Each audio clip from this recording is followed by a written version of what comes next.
Okay, I heard that. Okay. Okay, so thank you so much, everybody. This is our last talk of this session. I'm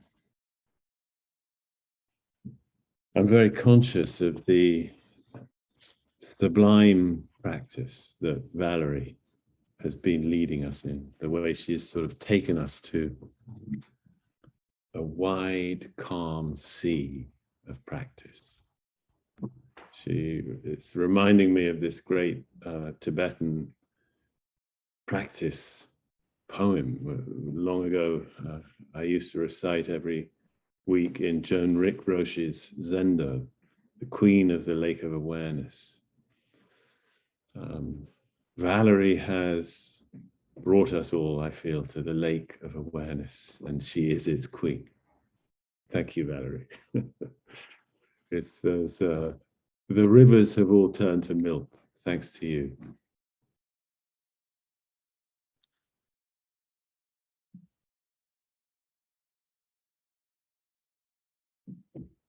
It's a very wonderful thing that groups of us can gather like this for quite a period of time, setting other concerns aside. We may not completely set them aside in our minds, but in the actions we're taking, we have done so. And our minds sooner or later start to catch up with what our bodies, with where our bodies are at. Sitting in stillness, making less noise. In all ways, making less noise. Making less trouble.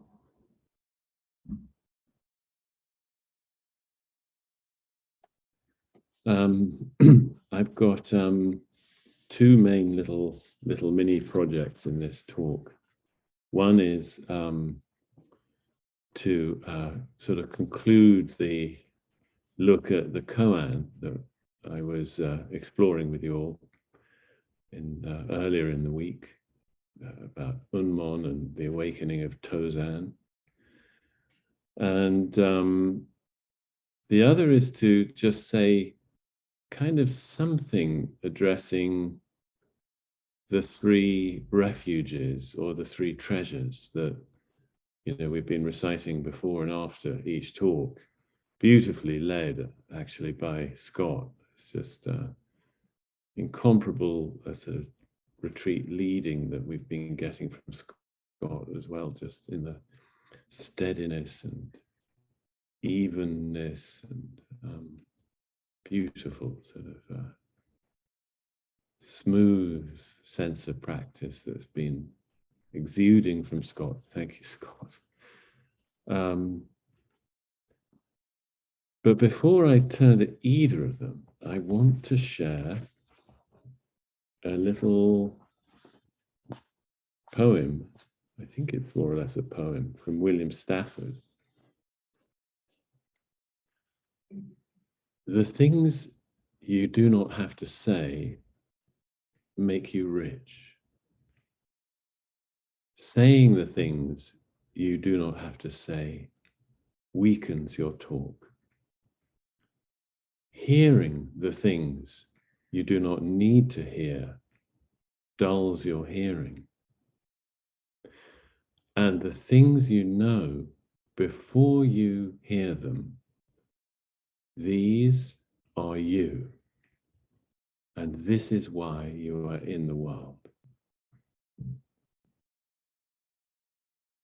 The things you know before you hear them, these are you. And this is why you are in the world.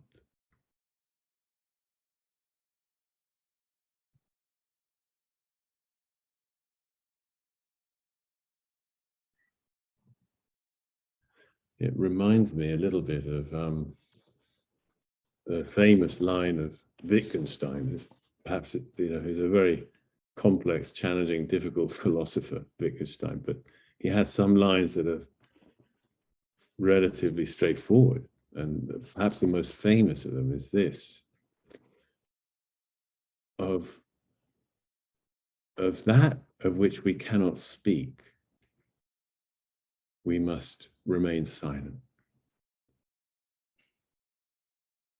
Of that of which we cannot speak, we must remain silent.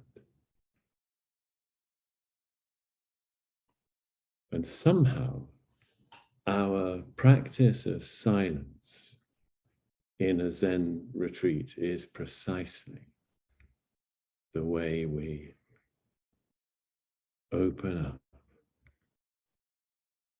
to that which precisely cannot be said.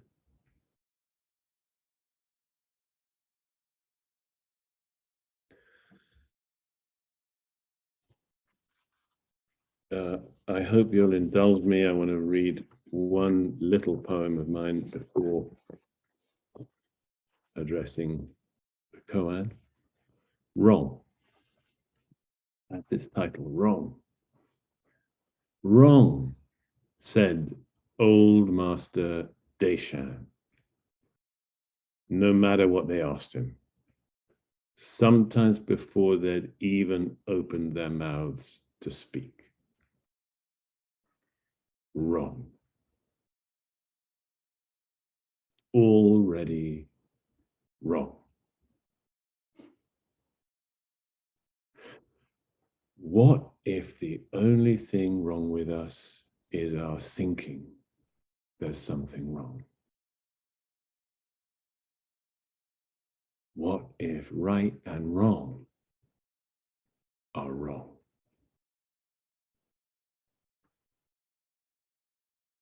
What if they're mere paper screens we stick to the sky and call them our life, and just beyond, a wide world of light is aching to be seen?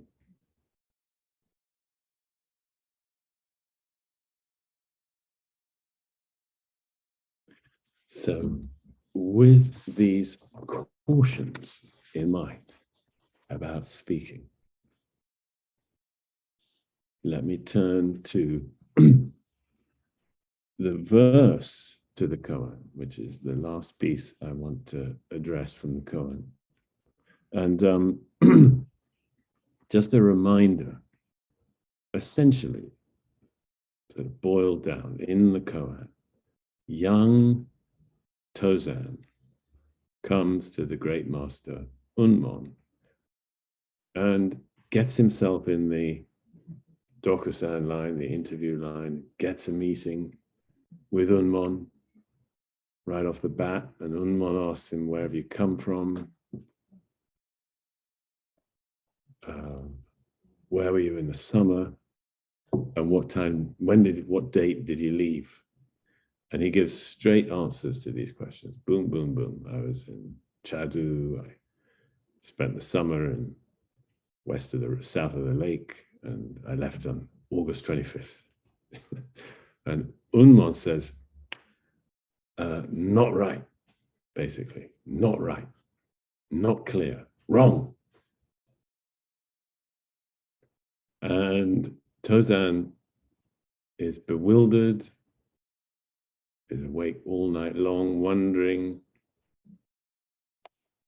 in what way he's been wrong. And he comes to Unmon in the morning and says, Master, how was I wrong? And Unmon says this sort of immortal line, Mr. Rice Bag, you're just a rice bag, just a bag of rice. In German, actually, it's Reissack. It's quite good, rice sack. And have you been wandering around, now here, now there? What are you doing wandering around west of the river, south of the lake?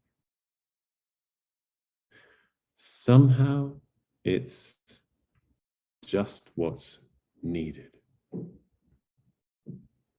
And what needed for what? Well, I want to look at that. Now, here's the verse. So with that in mind, the verse is really a commentary on how Unmon is teaching, and I will unpack it. The lion has a puzzling way of treating its cubs. The cub crouched, leapt, and dashed forward. The second time, a casual move led to a checkmate. The first arrow was light, but the second went deep. Okay, so the first two lines, the lion has a strange way of teaching its cubs. The cub crouched, leaped, and dashed forward. This is a reference to some story or kind of mythology about a lion would treat her cubs by pushing them down off a bank at some point in their development to make them have to climb back up to get stronger and make independent movement of their own, kind of thing. And this is analogous to Unmon saying, wrong.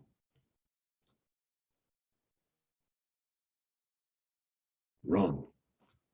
It's sort of putting Tozan down the bank. Can he come back up? You know, getting his own mojo for awakening going, his own Bodhi heart waking up, you know, by himself. It's got to happen. It's sort of nobody can do this for us, you know, and nor can we. It's got engines of its own that have to be woken up. And so then the verse continues that it was that move second time round that created the checkmate. The first arrow was light, the second went deep. This is a reference to the first move was Unmon saying wrong on the first day, and the second move that was the next day when he said Mr. Rice Bag, wandering here and there. That was the second move that led to checkmate. That was the second arrow that went deep. All he did was say, basically, again, wrong. Because I think you've got it, really. And I'm just going to just tease it out a little bit just to make sure that it's clear what's going on. There's a view in Buddhism that there's two truths. It's a Mahayana or Madhyamika view that we can say there's sort of two truths, two realities, two versions of reality, something like that. One is the conventional and the other is the ultimate. The conventional is the way we think things are before practice, where it's essentially known as dualistic because it's founded on me, the one who experiences everything, being essentially separate from everything that is experienced. That's the basic dualism. And from that, it becomes a world of multiple separate things. And in that view, we try to manage things so that we can reduce suffering both for ourselves and for others. Now, it's essential actually to understand that in the Mahayana middle way view, it's not wrong. It's just not, in some sense, the whole picture.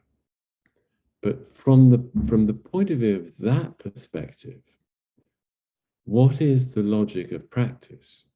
Well, it's quite simple, really. The logic of practice is that we are training ourselves to be less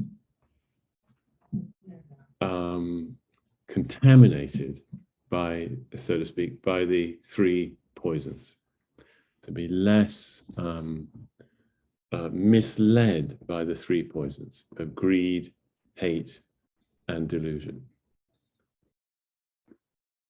That's the logic of the first or conventional reality.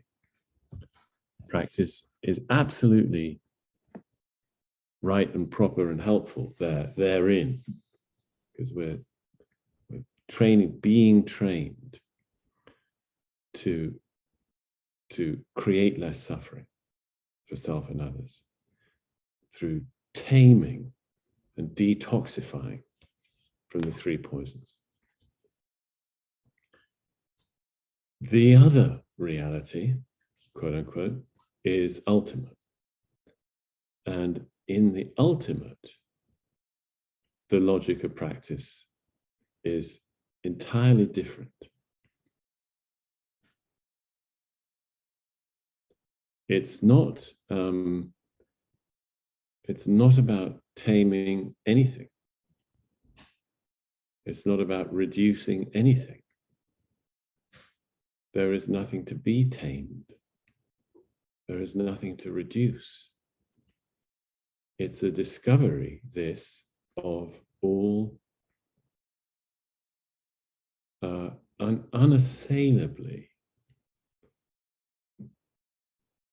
well.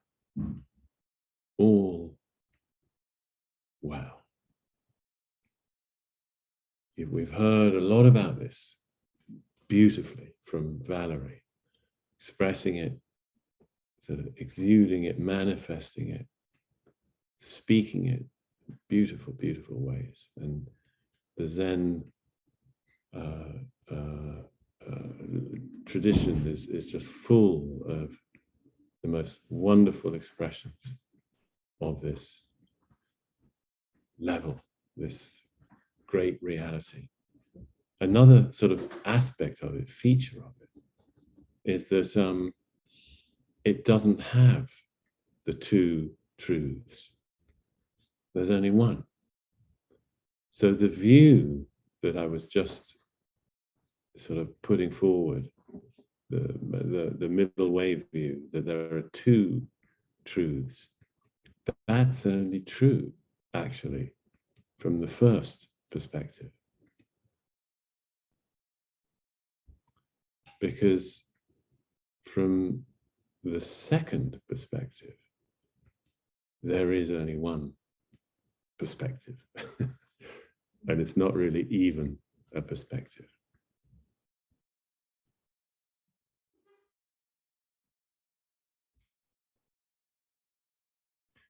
But in a way, the complete middle way view is that there are two realities, and they are one. And they are one. And of course, our minds, which are dualistic, can't understand that. And that is just fine. Just fine. We don't try to force them to. There's no need.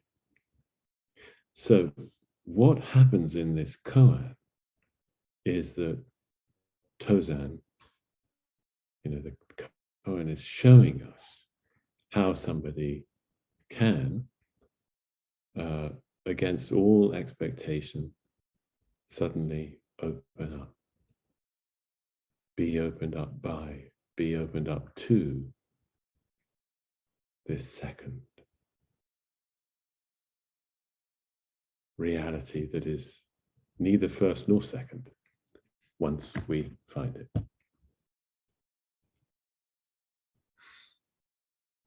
Now, actually, even after we've found it, or it's found us, or in some sense our practice is over. Practice, the logic by which practice was conducted is gone. And yet it goes on.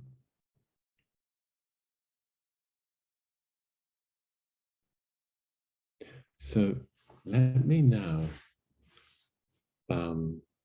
swivel and just bring in this matter of the three refuges. And I want to read a little bit here on this. So just sort of pulling back the lens a little bit wider to the context of today. The world is on fire. It's on fire with greed and hate and delusion. There are opportunists who stoke the fires for their own ends, to feed their own greed. But to feed a fire is not the way to quench it. Only wisdom and compassion can do that. Kindness, caring, concern for others and their well-being.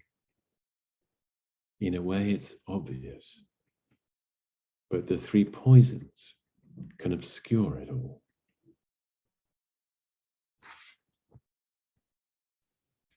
So what is wisdom? Well, on the level of conventional reality, it's taming the three poisons, putting out the fires. But on the level of ultimate, there's nothing to put out.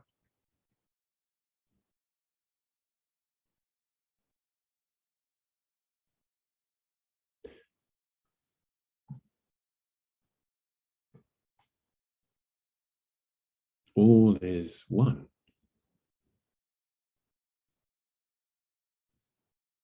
And yet we are still in this world on fire. And we must still work to do what we can to help.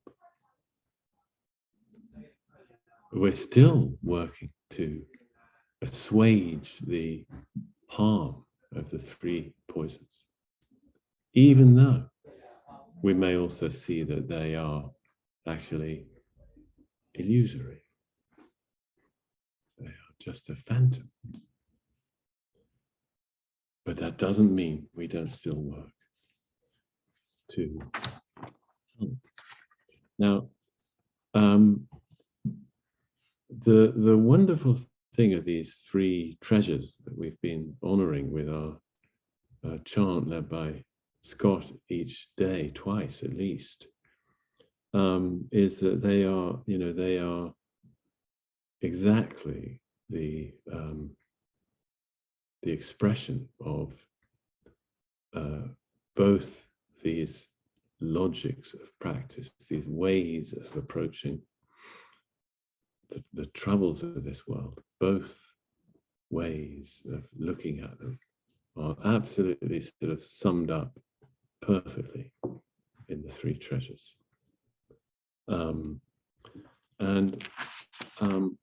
They, the first, the Buddha, the Dharma, the Sangha, the three treasures, the Buddha, on one level is exactly the model of a perfect practitioner who faces all the hardest things and learns to sit still through it all, learns to calm the fires, to simmer down the fires. And the Dharma on this level is exactly doing our practice. It's coming to Sesshin, hearing talks and guidance and inspiration from the great masters of old, paying attention to these koans and following, the methods, watching our breath, watching the movements of our minds, watching tasting the fabric of this moment, the sensory experience of this moment.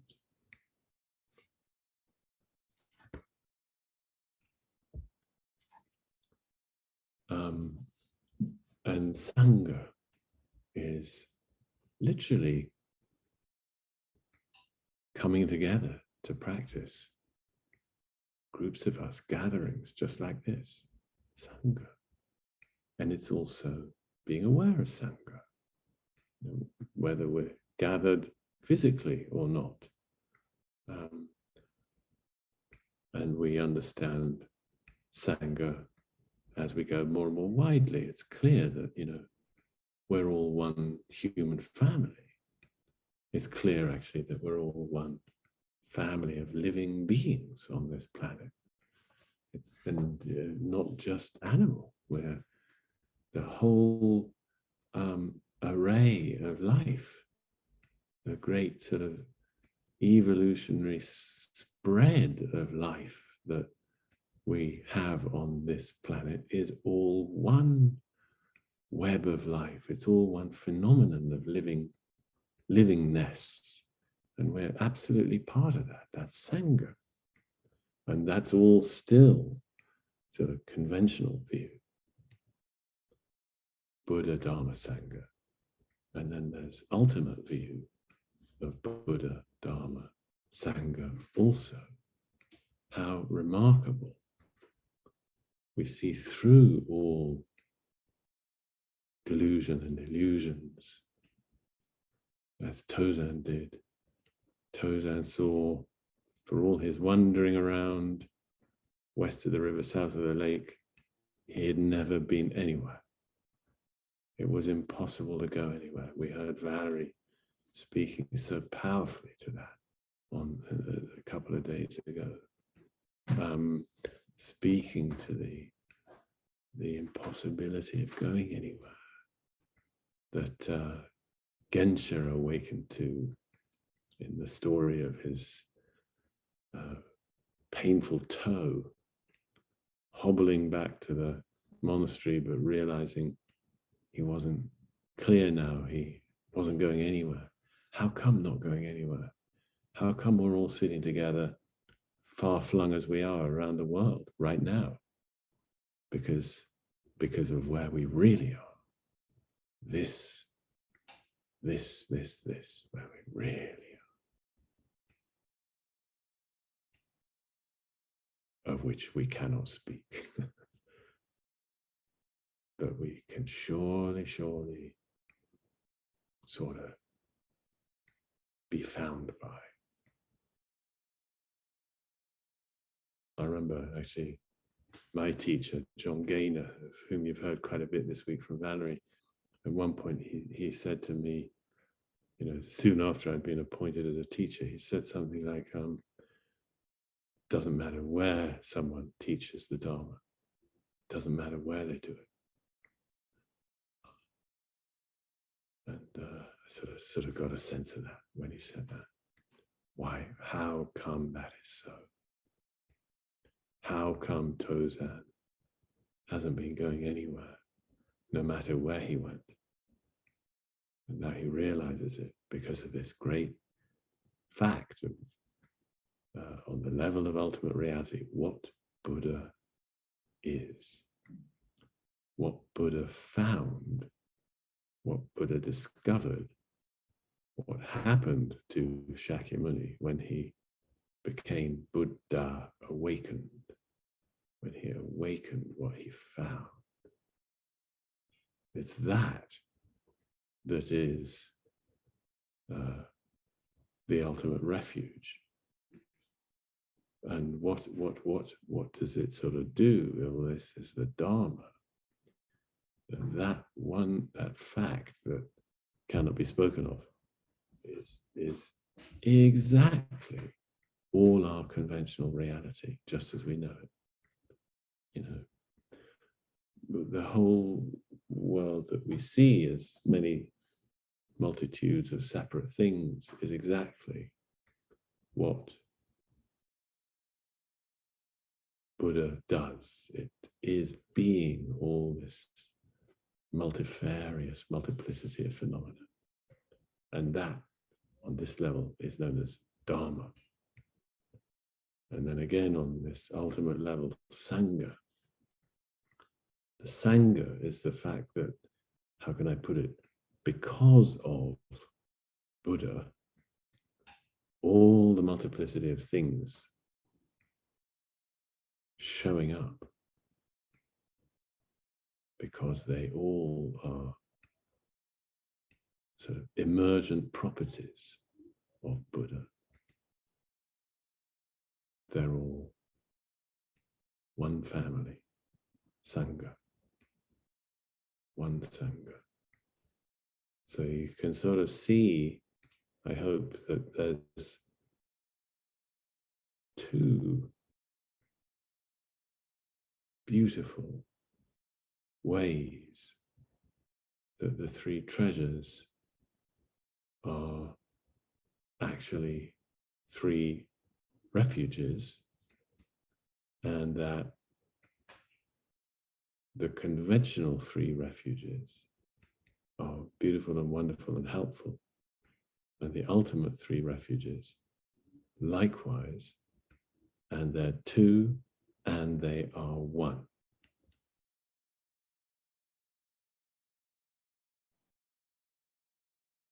And really all our practice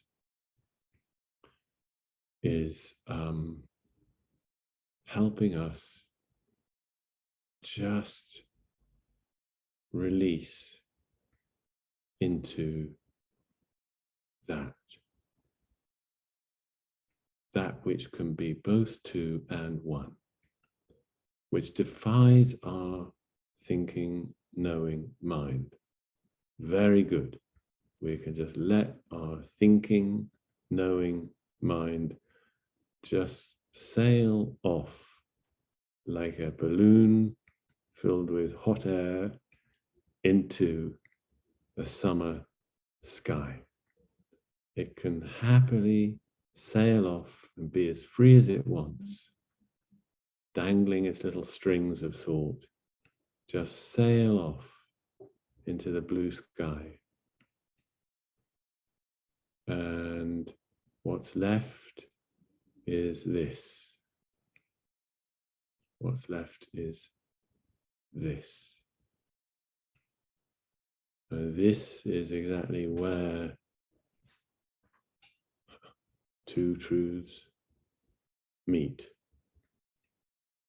This is where two logics of practice meet. This is where all the multiplicity of phenomena meet. This is where all the many beings meet.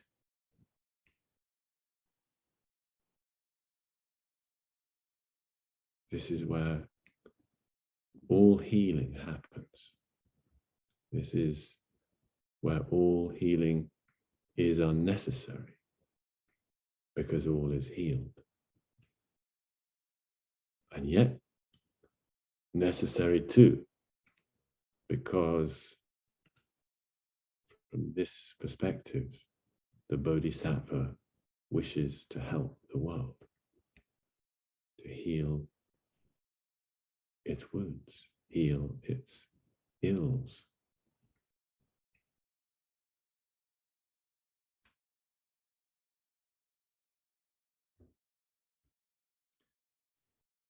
Okay, so just a last point on these three refuges or treasures. You know, we've had millennia of kind of spiritual wounding by institutions that have grown to be coercive, and it's a hazard in any form of spirituality. Here now in the modern secular West, we are blessed to be finding forms of spirituality And the number one may be, at least as far as I know about, seems to be Buddhism, that are not contravening science. That you can be as evidence-based, as experiment-based, as experience-based as you like, and as wary of dogma and doctrine as you like, and still find Buddhism in these modern iterations that are both modern and timeless, still find something that is okay. There are sort of the strands of Buddhism that are more religious and more doctrinal, and there are others that are less so, and that are more based on vital, spontaneous experience right now, with really no reliance on Iron Age views. And I feel that basically, by and large, our Sambo Zen way is aspiring to be one of those. Just a note: Sambo means three treasures. So we're right in the thick of our mission as Sambo Zen to be thinking about these three treasures and exploring them. But I think the point I just want to draw out is that, it could sound like sort of going into the refuges could be another sort of religious trick to sort of get people, to recruit people, to get people on board, to get people to feel that they need to come here because otherwise they're going to fry in hell forever, or they're going to just be lost in oblivion forever. Not at all. Not at all. That's not the Buddhist approach. This is, at least not here. It's like, this is, essentially a pragmatic, practical approach to suffering. It happens also to have this side that's deeply exploratory about the nature of our consciousness, the nature of our experience. Finding, as we've all had intimations, that there's much more to it than we normally live in and live with and live by, much more. And that it's actually, as we open up more in those realms, it's very, very helpful for our life in the world and for our priorities and how we orient ourselves in the world and how we understand our sort of best ways of living and how to become ever more dedicated to helpfulness. Okay, so let us rejoice in the fact that we have been basking in the three refuges, a shelter of practice all week,